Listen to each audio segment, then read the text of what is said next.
parting of the waters demonstrate that Elisha and Elijah are legitimate successors of the great prophet Moses. And when the Lord was about to take Elijah up to heaven by a whirlwind, Elijah and Elisha were on their way from Gilgal. Elijah said to Elisha, "Stay here.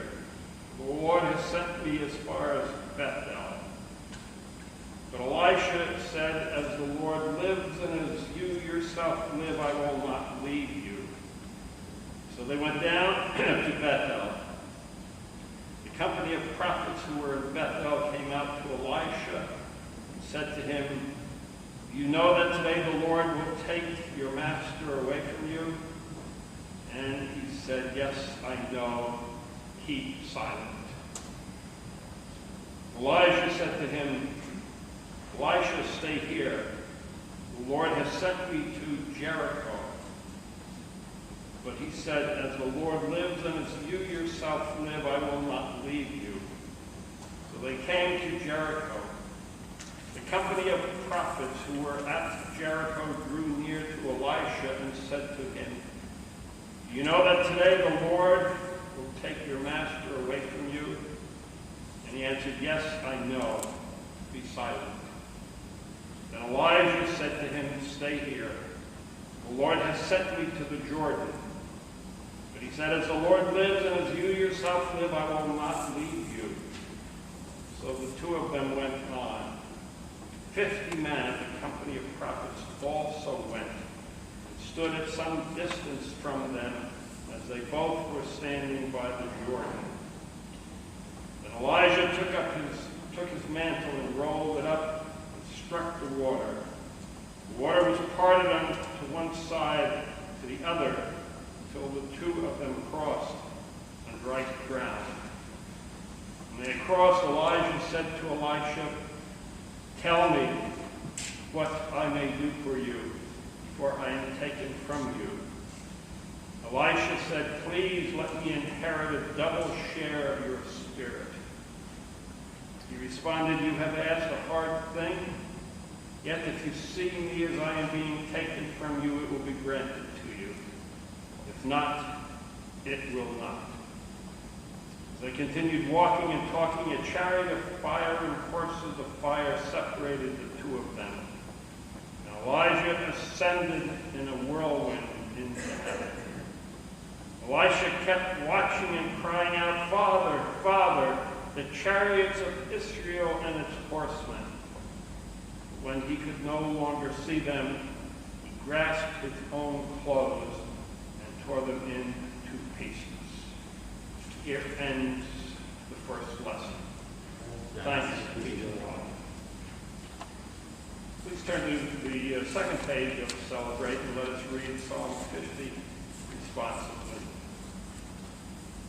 Out of Zion, perfect in beauty, God shines forth in glory. The Mighty One, God the Lord, has spoken, calling the earth from the rising of the sun to its setting. Out of Zion, perfect in its beauty, God shines forth in glory. Our God will come and will not keep silence, with a consuming flame before and around about a raging storm. God calls the heavens and the earth from above to witness the judgment of the people. Gather before me, my loyal followers, those who have made a covenant with me and sealed it with sacrifice. The heavens declare the righteous of God's cause, for it is God who is judge. Out of Zion, perfect in beauty, God shines forth in glory. The second lesson is written in the 4th chapter of 2 Corinthians, beginning at the 3rd verse. The spotlight of Christian ministry is not on the people who carry out ministry, but on the Lord Jesus Christ. Just as God made light shine at creation, God makes the light of Jesus Christ shine in our lives through Christian ministry. Even if our gospel is veiled to those who are perishing. In their case, the God of this world hath blinded the minds of unbelievers to keep them from seeing the light of the gospel, the glory of Christ, who is the image of God. For we do not proclaim ourselves, we proclaim Jesus Christ as Lord, and ourselves as your slaves for Jesus' sake. For it is the God who said, "Let light shine out of darkness," that has shone in our hearts to give the light of the knowledge of the glory of God in the face of Jesus Christ. Here ends the second reading. Thanks be to God.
Mark's Gospel presents the Transfiguration as a preview of what would become apparent to Jesus' followers after he rose from the dead. Confused disciples are given a vision of God's glory manifest in the beloved Son. 6 days later, Jesus took with him Peter and James and John and led them up a high mountain apart by themselves. And he was transfigured before them, and his clothes became dazzling white, such as no one on earth could bleach them. And there appeared to them Elijah with Moses, who were talking with Jesus. Then Peter said to Jesus, "Rabbi, it is good for us to be here. Let us make 3 dwellings, one for you, one for Moses, and one for Elijah." He did not know what to say, for they were terrified. And a cloud overshadowed them. From the cloud there came a voice, "This is my Son, the beloved. Listen to him."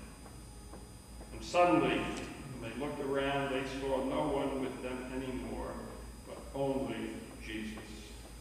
As they were coming down the mountain, he ordered them to tell no one about what they had seen until after the Son of Man had risen from the dead. Here ends the gospel for the day. Praise to you, O Christ. Please be seated.